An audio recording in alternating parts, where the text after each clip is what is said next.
Make sure you download the KDUS AM 1060 app so you can take us with you on the go. Your one-stop shop for everything here, KDUS AM 1060.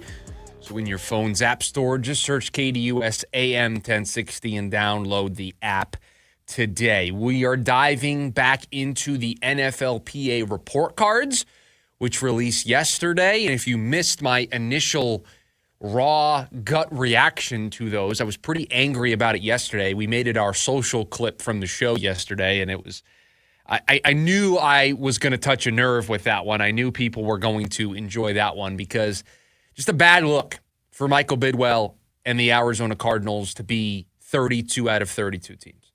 Just a bad look to be deficient in the areas that the Cardinals were deficient in. A good thing to be viewed highly when it comes to coaching, but a bad thing to be viewed as one of the worst teams in the NFL when it comes to treatment of families, when it comes to the food options that are available at the facility, to be rated so poorly with the facility themselves, right? Just not a good look. Those are the things, and I won't do the rant from yesterday. I was pretty angry about it yesterday, but those are the easy things. Those are things that as an owner, you just throw money at those problems.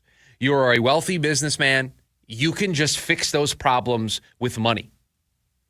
Getting the right quarterback, drafting the right quarterback, or drafting the right wide receiver, right? All of those things, making those personnel decisions, money isn't the be-all, end-all for that. You want to have the best scouts. You want to have the best process. But there's a human element to all of that. Building the best facility, having the best food, that's just a monetary decision. And so to see the Cardinals be viewed so poorly in that regard was disappointing. And I used the term yesterday. I'll use it again today. It's an embarrassment. It's not going to help you attract free agents in the future. It's not going to help you attract the best of the best to want to come and work for the Arizona Cardinals. And I don't need to mention, but I will just because it kind of hovers over all of this. There's also all of the ongoing noise surrounding the building and surrounding the owner as it is when it comes to the workplace culture. And all of that stuff is alleged right now. But you have that, and then you pair it with the players saying, yeah, this facility stinks. This facility doesn't do these things right. And that kind of goes hand in hand with the idea of a workplace culture. So just a very bad look at a very important time, a turning point, an inflection point for the Arizona Cardinals as a franchise, and just a bad cloud to hover over everything going on in Tempe and in Glendale. But they got an A in one thing, and you could argue it's the most important thing on the field. It's one of the few things that matters when it comes to on the field. It's the thing that makes a difference. It's the thing that could allow you to go on the road and pull off an upset. It's the thing that could allow you to play beyond maybe the talent level you have on paper. And that's coaching. And in that regard, the NFLPA report card gave the Arizona Cardinals a glowing review with their head coach. They got an A. There were only 8 teams that were viewed higher. Actually, 7, because Jonathan Gannon was 8. So 7 teams that were higher than the Cardinals when it came to coaching. Only 7. Those teams: Washington, Atlanta, Minnesota, Kansas City, Miami, Detroit, Pittsburgh. That's kind of a mixed bag, right? You have some institutional teams, Kansas City and Pittsburgh, longtime head coaches that have a winning track record. You don't win long-term in this league without being able to set the right culture, be able to send the right message, set the right message, give your players the confidence, give your players the ability to be leaders. So those are institutional teams. You then have 2 teams that are on the ascent, I think, to be institutional teams, and that's Minnesota and Detroit. They have a little bit of a longer runway than a couple of these other teams. You have 2 coaches that it's clear as day all of their players like playing for, want to play for, would run through a wall for, would bite kneecaps for, in the case of Dan Campbell and Detroit. But Detroit and Minnesota are the 2 teams that are ascending up towards being mainstays in that regard. And then you have Washington and Atlanta. Those are 2 newer regimes. It certainly helps Washington to have the instant gratification, the instant success. Dan Quinn, new general manager, new coach, a lot of new in the good way. So, yeah, I'm not surprised that they're viewed as highly, considering some of those players were holdovers from the last regime, and that last regime maybe wasn't that great. Then you have Miami. I'm not really sure what to make of them. But those are the 7 teams, so somewhat of a mixed bag. You have some institutional franchises, some teams that are on the path to being institutional franchises, and some teams that have just brought in new regimes, new coaches, new front offices. And I'm not surprised that the immediate returns, because the success was good, the immediate returns reflect that success we've seen on the field. But then there's the other end. There's the stuff that matters off the field. There's the stuff that matters when it comes to building the right organization, the right culture, the right workplace environment. And that goes to the owner. And the Cardinals, in that regard, rank dead last. 32 out of 32.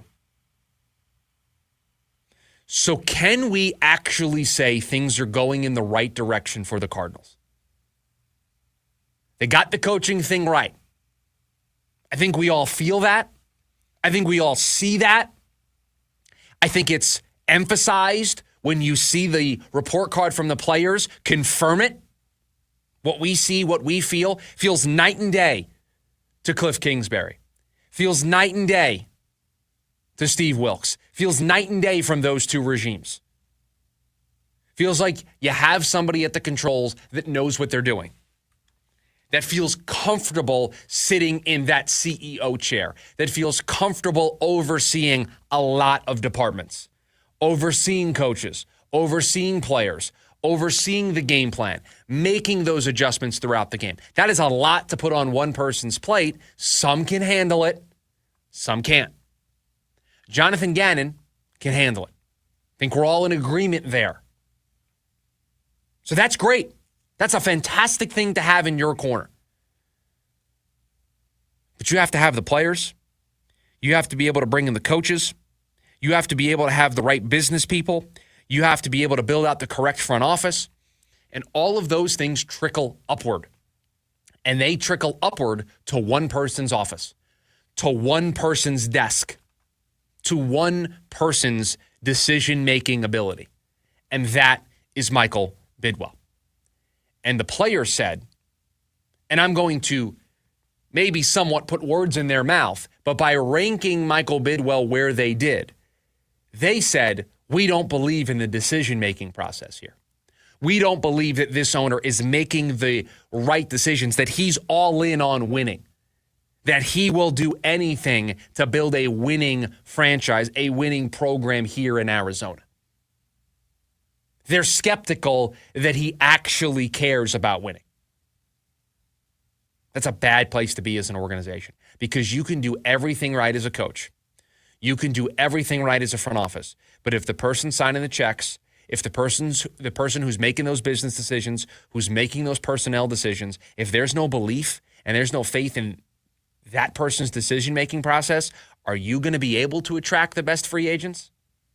Are you going to be able to get the best people in the building to work in your front office, to work in your business operations department, to have the best stadium experience, to have the best fan experience, to give back to the community in the right way, to be a mainstay in the community, to be a franchise that people are proud to be a fan of?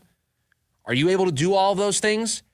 The players are saying, we're not so sure this owner is doing the right things to set this franchise on a course of being those mainstays like Kansas City and Pittsburgh, like Minnesota and Detroit are trying to be.